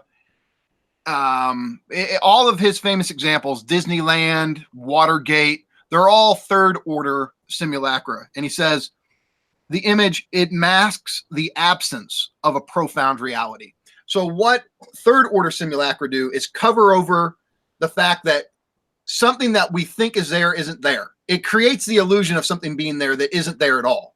So when you create equality or freedom, like, oh, we have freedom because we buy all these commodities and we have all of this entertainment, or we have individuality because we have all these little marginal differences in the commodities we consume, but there's no real individuality in the mix. There's no real freedom in the mix. It's a completely homogenous life. We're doing what everybody else does. We're living in conformity with the system. It's the realm of passive engagement and of consumption. Yeah, it's the idea of immediate gratification instead of sustained effort. Exactly. That's why he calls the stuff we were doing at the mall heterogeneous homogeneity. We could translate it into inauthentic authenticity, right? It's a way of taking all of our conformism, the fact that we're trapped into the same lifestyle, we have no choice, no say in the matter, and making it all appear like we're we're overflowing with freedom and liberty and individuality. And it's all to cover over the absence of those things. And he thinks that this is his famous example of Disneyland. I mean, the quote is, it's a famous quote here about Disneyland. If I can find it. That's right. So when people finish off the night, they will have at least heard this famous quote. Okay, so he goes, Disneyland is presented as imaginary in order to make us believe that the rest is real, whereas all of Los Angeles and the America that surrounds it are no longer real, but belong to the hyper order and the order of simulation. Like, we're all just a bunch of kids. Look at fandom, right? We never grow up. To be American is to be a perpetual kid in a sense. And yet we act like we're mature adults because there's this place called Disneyland and that's where all the kids are at. But he thinks America intrinsically we are a young nation, we can say to start with, but just our default setting, our attitude is we're all fun based and we all want entertainment and we all want, spectacle. Netflix. So yeah, he thinks that Disneyland is there to convince us that we're, the adults, the mature is outside when there's none of that in America, according to Baudrillard, at least. So that's third order simulation. And the thing is, again, we're now in transparency of evil. That's where, later on in his career, he started to work more on the fourth order. And he defines it as when the image has no relation to any reality whatsoever. It is its own pure simulacrum. So that's where we're at now. And when we were talking I was always really confused by that word before I knew what it meant. So what is simulacrum? A simulacrum is just a simulation. It's just a sign or an image that, honestly, any sign or image could be called a simulacrum. It's just another term for sign, image. But the real meaning of it is when it gets into the point where the idea is that the original sign, image, simulacrum represents the real. And that there's criteria to say, this is an accurate representation, an accurate simulacrum of some object of reality. The next step is to go, it represents it to some degree, but there's a distortion. Take Playboy magazine back in the day, how they would airbrush the models. So yeah, if you saw the girl on the street, you might recognize her, but she's been airbrushed and put into ideal form. They took any imperfections away, right? That's a second order simulation. Where right. We now see that as the Photoshopification of models. Exactly. Photoshop, airbrushing. That's where it's you would recognize the person, but there's a distortion involved in that as well. They're more real than real. Exactly. Right. And that's where all of this is starting to head. The third is where the sign or the image, which is Disneyland, is a whole collection of imagery, right? It covers over the fact that this is all America is. Because of the way it's set up, its context, these images present maturity, adulthood are outside, but that's precisely what is absent in America. And so we're all perpetual children, again, according to him, which I think there's a lot of truth to. But especially you can see this old French guy walking around Disneyland. That's the thing. He came here. He came and he did the book America. It's kind of like his travelogue of his little phenomenological descriptions of America. I wish that he could have commented on the current day. Well, that's I want to get there real fast because that's where we're headed. So when we get to the fourth order, though, so each one of these in some way, shape, or form, the first three, they have something to do with reality. The first one accurately depicts, realist painting, for example, would be realist or an accurate representation. You have a painter who does realistic paintings or portraits. And so that would be where the representation accurately represents the referent. The second one is where you have a referent and it represents it to some degree, but it distorts it. The third one is where the sign is set up to purposely cover over the absence of a certain reality. But if it's covering over the absence of a certain reality, it's still taking its cues from reality or the reality principle in some degree. It's just covering over the absence of it. But the fourth is when it just does the image or the sign is its own reality. This is pure hyperreality, where the social reality of the image is itself. It doesn't take any cue from any kind of referent. It doesn't try to cover over the lack of a certain referent. It itself is the reality. This is almost Harry Frankfurt's definition of bullshit, by the way. Is it really? I haven't read that one in a long time. That book, yeah. So bullshit is different than lying or deception because those are in reference to truth. But bullshit operates in a realm that does not even reference truth, right? It's the liar is lying in reference to truth, but bullshit, it's just bullshit, right? Who does that sound like? That sounds like Baudrillard.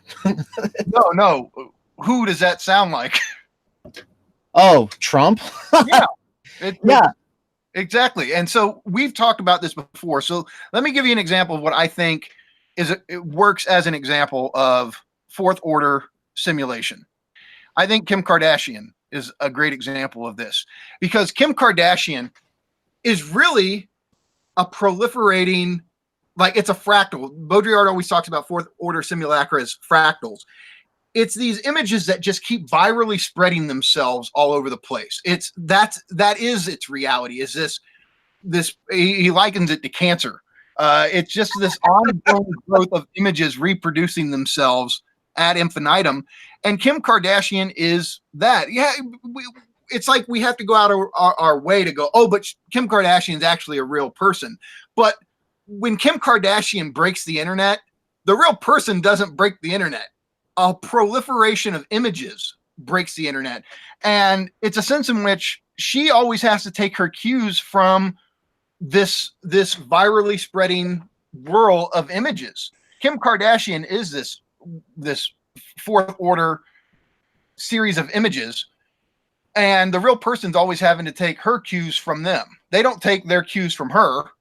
And this is where the internet comes in, and whatever the internet itself is just a series of images or representations or signifiers, but it's become the central defining sense of what we call reality. It's hyper reality because everything on the internet, human beings aren't really on the internet. I'm looking at an image of you now, but it's an image of you. It's not you.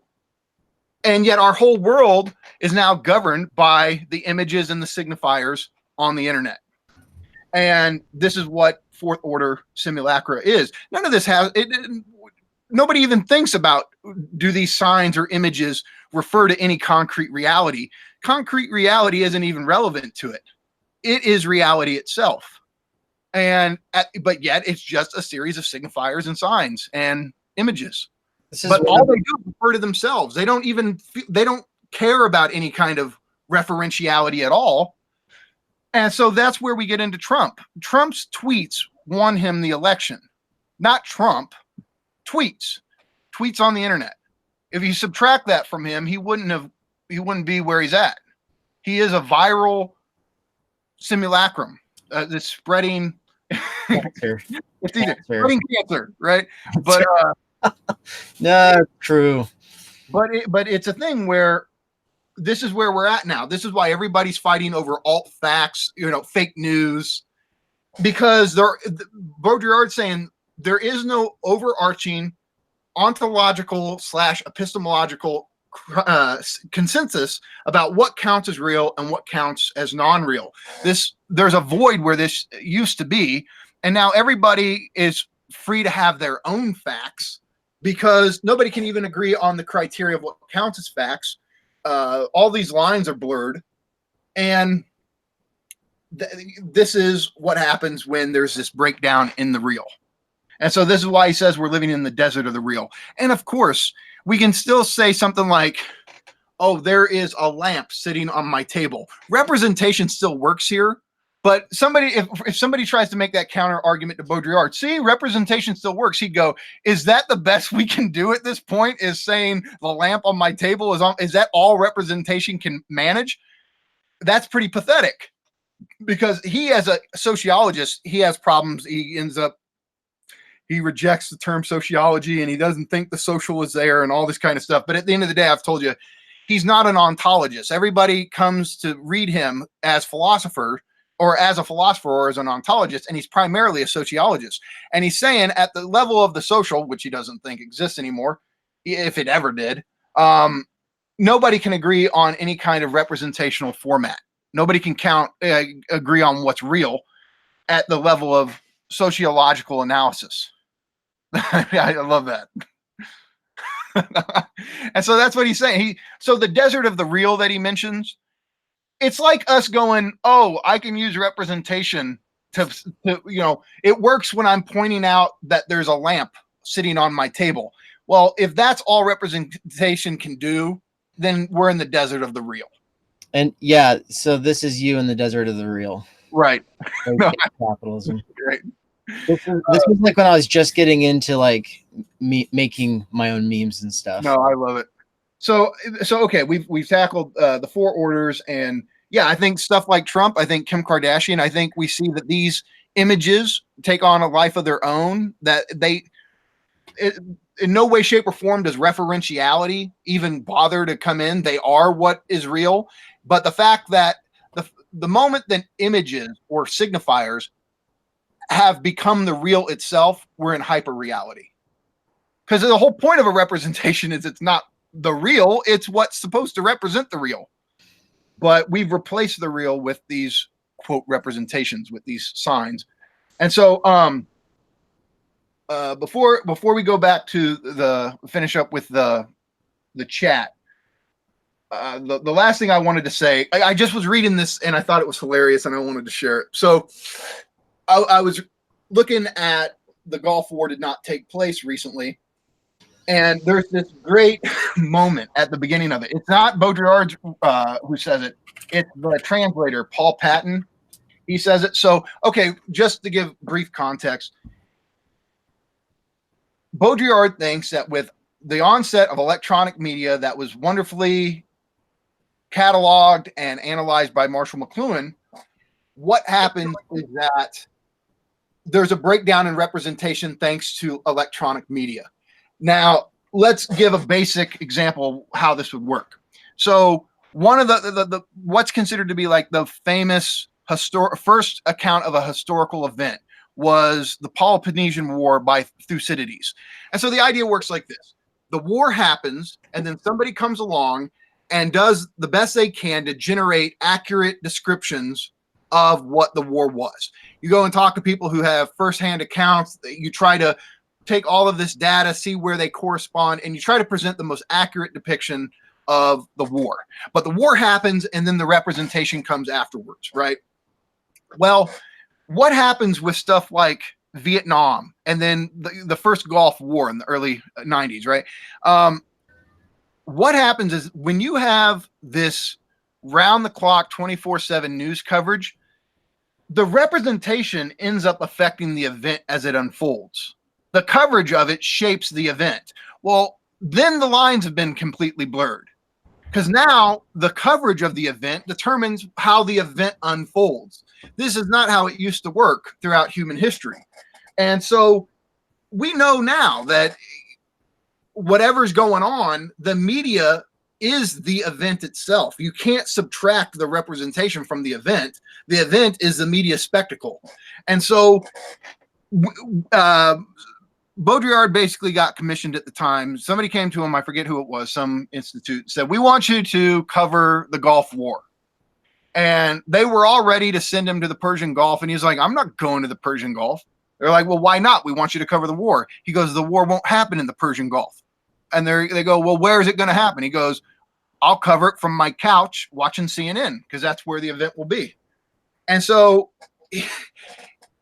he basically thinks that it started with the Vietnam War, but wars aren't wars anymore. They're, especially these American wars, they're just ways for us to test our military might, for us to make signals to the former Soviet Union, to signal our global power, for us to have, it's like kids playing with their toys. It's just, nothing's at stake here. Nothing's on the line. None of these are, it's not like the American global power and hegemony are on the line in any way, shape, or form.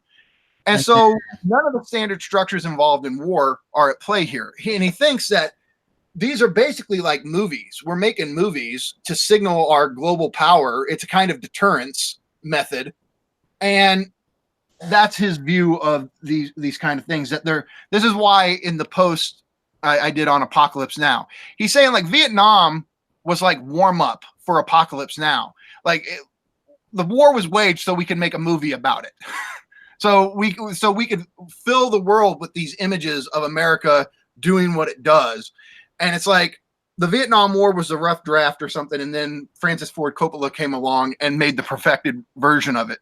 So he's saying that cinema is war because it's all about blowing shit up and it's all about these explosive theatrics and all that. And war is cinema because wars are fought just so we can have these images to flood the world with. And so one of the great ways Paul Patton describes this. So the way he talks about it is at one point when this was going on, the Gulf War, CNN was covering it. And one of the CNN newscasters says, okay, we're getting ready to go live in the Persian Gulf to see what's going on. And they go live, and the reporters didn't realize that they were going live, but they go live. And what are the reporters doing? They're sitting there watching CNN to find out what's going on in the Persian Gulf War. And so this totally confirms Baudrillard's position, right? Like these people on the ground in the Persian Gulf, they're finding out what's going on with the war by watching CNN. They're glued to it. So this is kind of where we're at now, where everything, all the old epistemological and ontological lines have been blurred. And the second that we find one instant, like I just did with the lamp on my table, oh, see, it's the line still preserved. He would say that itself is simulatory because you're acting like this one little tiny micro instant is representative of society as a whole, and it's not. At the social level, at the macro level, none of this shit works anymore. And we're all kind of lost in the blur of images and signs that don't refer to anything. They are their own reality now. And so this is why he famously says the dialectic is definitely over, which of course Marxists are just mad, but he thinks any kind of real social reference, the contradictions of capital or class struggle, he thinks that it's been so neutralized through the replacement of the real non-real distinction with the hyperreal that if they are even there in some way, shape, or form, they're so powerless to do anything against the hyperreal that they're almost irrelevant at this point. Wow, wow, wow. Hey, he's definitely a pessimist. But I think there's a point in that. I think it needs to be emphasized that signs have detached from reference, that it seems nearly impossible to get to the bottom of things now. Is there a bottom of things anymore? I don't know. So that you want to go to the chat here? Yeah. Okay. Yeah. So did you have a couple of notes from that earlier, or I shared some links for good videos by Then and Now, Cuck Philosophy, and Philosophy and Theory, 3 other channels that are fantastic and you should subscribe to. And there's lots of good comments here. I'll tell you what, Cuck Philosophy's video on Baudrillard, it's over 200,000 or something. That's amazing. Yeah. Like, congrats to Cuck Philosophy. That's fantastic. How many people see that? I think it's funny that at the exact that during the neoliberalization of the university is when it just kind of explodes online, and there's it kind of it is freed in a way. Mm-hmm. Yeah. Like nobody in. I mean, I guess okay. I know sociology students who are reading Baudrillard, but that's not the norm, is it? I don't know. I think that's just Lampay being awesome. I don't know. So somebody asked, somebody asked about animism, and I don't know if Baudrillard, I'm sure he probably talked about animism at some point, but nothing directly coming to mind. I will say that what's interesting about that is animism, the way it traditionally worked, didn't rely on the old real, non-real, binary. So we didn't go into this, but Baudrillard, he's at his most Derridian, I think, in Symbolic Exchange and Death. And in the fifth essay in there, it's like called something like Political Economy and Death. It's one of my favorites. He has this theory that binarism itself, binary oppositions, come out of the first binary opposition that Westerners laid down, which was the opposition between life and death. And he thinks that other binary oppositions, man, woman, real, non-real, they all come out of this distinction. And so what he likes, one thing that he likes about the old potlatch societies, the symbolic economies, is that they didn't have this kind of binarism at work. They obviously recognized different realities, different differences, but they didn't have these sharp binary distinctions. And so they could exchange with anything. They exchanged with the dead, and they saw the dead as blessing them based on what they gave the dead. And in doing this, there was no ontological line between life and death. Death was just a difference. It was just another way of being. And I think you can say in animism, there's something like that, where there's no like radical ontological boundaries between one type of thing and another type of thing, where now people would go, oh, nature doesn't work like that at all. And they would use a very sharp distinction between real and non-real that is based on our concept of nature or involves our concept of nature.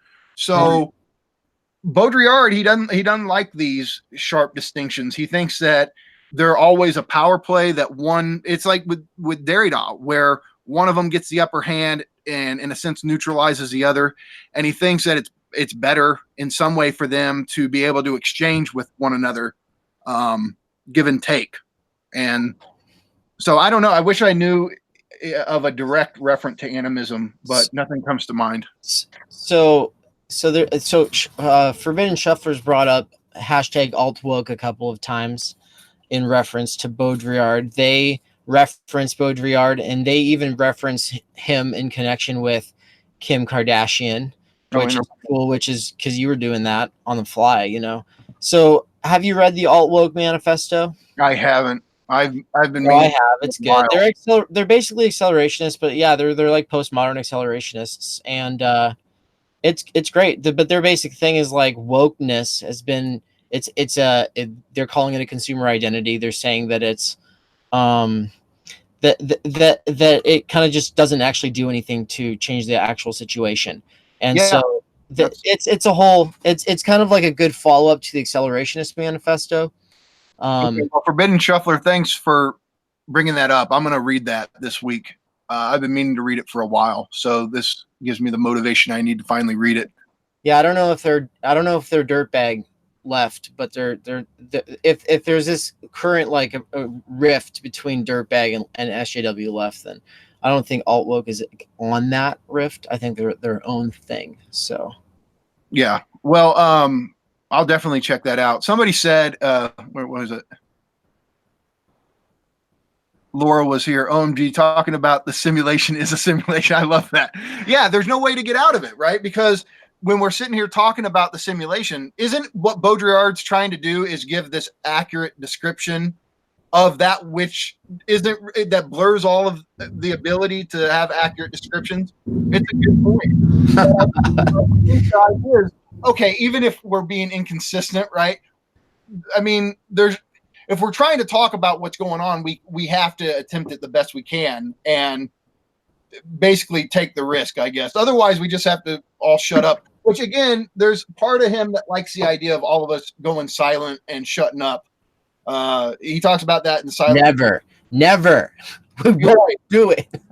Oh, I know, but think about it. Isn't there something you think about if we all just overnight, everybody stopped tweeting, everybody stopped using social media, if we all just went silent, it'd be like an explosion went off. It'd be crazy. The power that would have. The only way that any of us could actually speak about how shitty everybody's life is right now is for us to not speak. Can you imagine if the internet went silent for a week? Yeah, it's like that's how it's all we're doing by speaking is feeding the system. All we're doing is being tested and screened.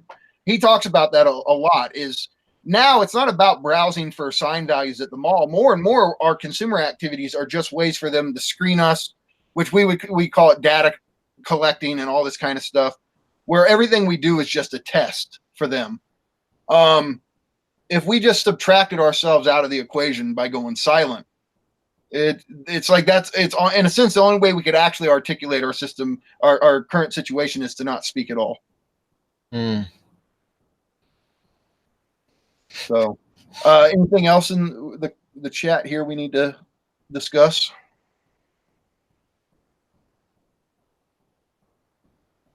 Well, I mean, there's a lot here, but we're about to close out. River Ransom, hi, I see you.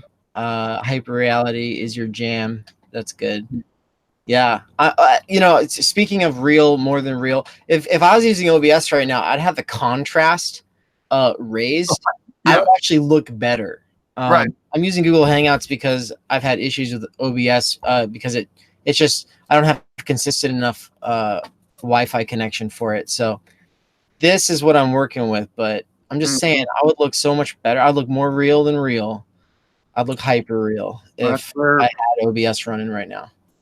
That's where we're at. We want that hyper reality. So do you have any, I mean, Trump, you know, being in the age of Trump and Baudrillard not being around for it, like, do you think, like, what do you think you want to close out with on that? I mean, just in relation to that is obviously there's a very strong simulatory aspect to Trump. We all recognize that. I would take a different approach here and go, what we almost need to see is the fact that there was almost a symbolic exchange involved in it.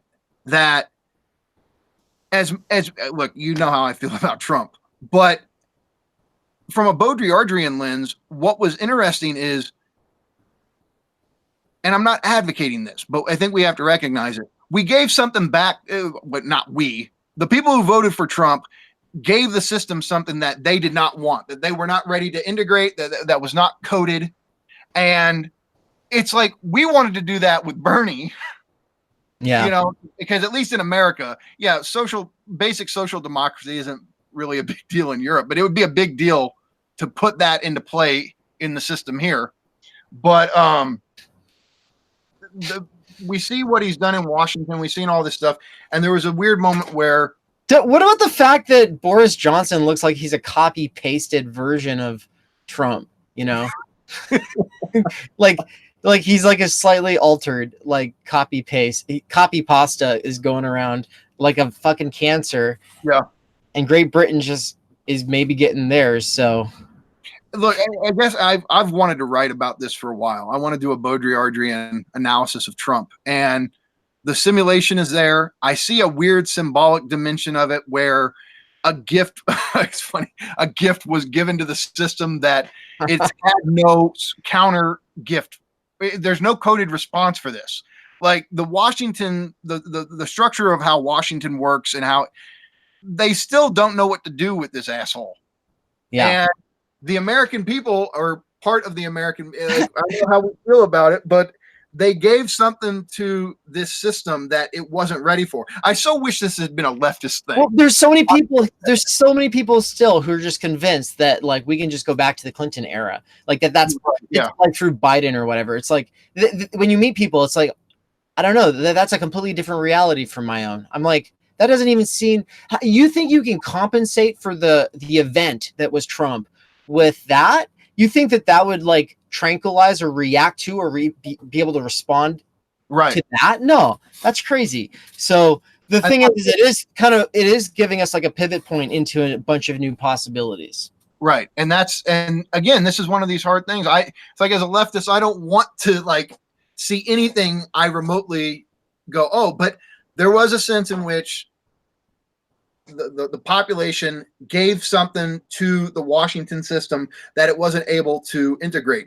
It happened to be a fascist piece of shit gift, but it was something they weren't prepared for. It problematized the neoliberal consensus that was operative in Washington. And that, as a leftist, I want that to happen. But again, it's just sad that it has to be in this particular content. But besides that, yeah, I mean, he's pure simulation. It's pure hyperreality in the sense that Trump is what he does on the internet. That is Trump. That the actual person doesn't have much to do with this at all, and his social effectivity is just in his tweets. McLuhan talked about how different presidents had personalities that fit certain media. Like Kennedy was made to be on TV, for example. This is where McLuhan is still relevant. Trump's made for Twitter. Trump wouldn't work on any other, not even Facebook or any of them. He doesn't work there. It's these real short bursts of the expression of frustration, hostility, all that kind of shit that worked in the Twitter format. But he wouldn't. What's he going to do on Instagram? He is not an Instagram. Well, he works behind a layer of like plausible deniability because he's kind of just set up like this part of his image is that he's able to kind of like people defend him by saying that that's not what he really means, and like they that's always there. It's like it's irony, but it's always there. I want to do that shit with the cinder back quotes. Oh, that's not racism. That's not what he means. Nobody's more so the funny thing, and we have to touch on this because it was kind of in the thumbnail and it was also sort of in the video, is just like people like Jordan Peterson being like, oh, the left is this postmodern scourge, these people like Derrida and Foucault, they wrote this thing, they wrote this thing into existence. And it's like, no, these people, especially Baudrillard, are like they're just like writing about what they see. Baudrillard hates postmodernity. Yeah. But it's funny. And there's a sense where, you can say he's king of postmodernism in the sense that he did the most thorough analysis of the postmodern condition. But it's a total mistake in causal reasoning. Oh, they caused postmodernism to happen. No, they're describing it. They're saying this is what capitalism is doing. And so Peterson, he can't even get the basic causal logic down, which is, okay, you hate postmodernism, then you should hate capitalism, bro. Exactly. Well, and you wrote a great blog post, right, called Traps of Meaning. Yeah, they'll play on his book. Is a sort of response to Peterson. And basically, it's I think that the reason I appreciate theorists like Baudrillard is that he helps me make a little, or be able to make a little bit more sense out of the reality we're in right now. The reality we're in. You can't even use language after reading them. You want to say he helps give you a cognitive map, but that's precisely what's broken down is the ability to map anything. So it's more like the ability to articulate why cognitive maps are breaking down. Yeah, exactly. Yeah. I'm glad we got to celebrate his birthday, and this has been great. And next year we'll come back and we'll focus on a specific text or something. Yeah, I look forward to doing that. One of my favorite things, I've been saying this for the last few, is that, these will be in their own playlists over time. There'll be a playlist just for the birthday live streams. And there will be like playlists over the years that will build up where people will be listening to this one. This is episode 1 in a 10-part growing series on the birthday with different guests, with different texts. And so you'll be able to give yourself like a yearly reminder. And then, in a few years, you'll go deeper and deeper and deeper just by listening to it. And I love this. I think this is great. Yeah. And I'm, obviously it's not just Baudrillard either. We have a really awesome list of names coming right up. Including Ivan Illich, which I'm really excited about. That's going to be real cool. I told you, unless you get some powerhouse scholar for Zizek, I have dibs on the Zizek. Oh, you got dibs. Unless we get Zizek. Yeah. That's honestly, I don't want to wait that long. Like, he should just do one. Just like, let's just do your birthday now. Oh, but he hates anything about him. He would go, oh my God, no. Laura was here, says, hi, future me. That's really cool. Yeah. So these are fun tradition. I love doing this. Thanks for joining, everybody. It's been a lively chat. Thanks for the participation, Thanks for everybody. having me. Oh, yes. And happy celebration to us all for the over 2,000 subscribers to the channel now. That's real cool. Congrats. Yeah. I'm going to close out with a song just so it'll be chill. I think I know what song this is, but I might change it if I don't like it. So I'm reserving that right. But anyway, Michael, thanks for joining. I'm so happy and excited to that you were able to do this finally. And I look forward to the one on Zizek. The blog posts that you're writing on these things are some of the most helpful resources in the world of theory. Thank you. I appreciate that. In the world. I do have some more on Baudrillard coming up. I've meant to post these for a long time, but I try to go through and lay out a lot of the basic concepts we've discussed today. And at some point in the next month or so, I'm going to try to get these Baudrillard posts up on the blog. Get on that blog, people. And here's the thing. Listen, I'm serious. There's like 17 of you in this chat right now. Just listen for a quick sec. If you go to medium.com and you go to the Dangerous Maybes blog and you go to any article, you can clap for it up to 50 times, which is a lot, right? And you should do that instead of just giving it one. So go give some claps to a few articles. They're all really good. I appreciate that no matter what the topic is, you're going to learn something new about a bunch of different thinkers and ideas. So and in the most common sense way that you possibly can without completely losing what's there, you know? So Michael, thanks again. Have a good night, everybody. Good night.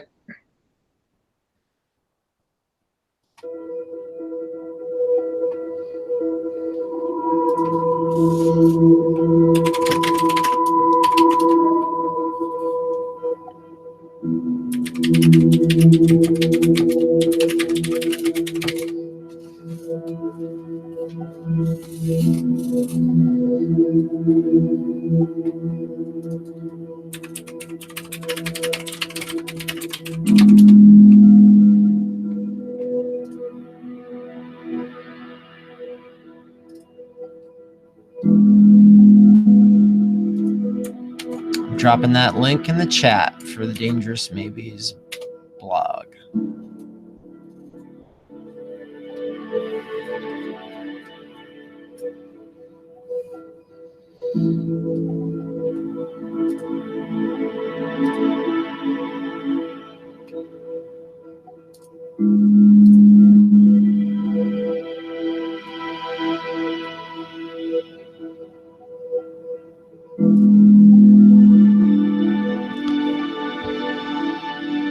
What? This video got 25 likes?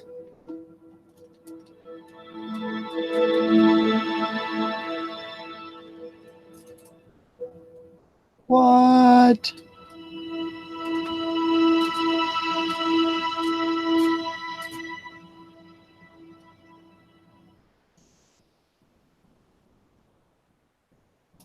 Good night, everybody.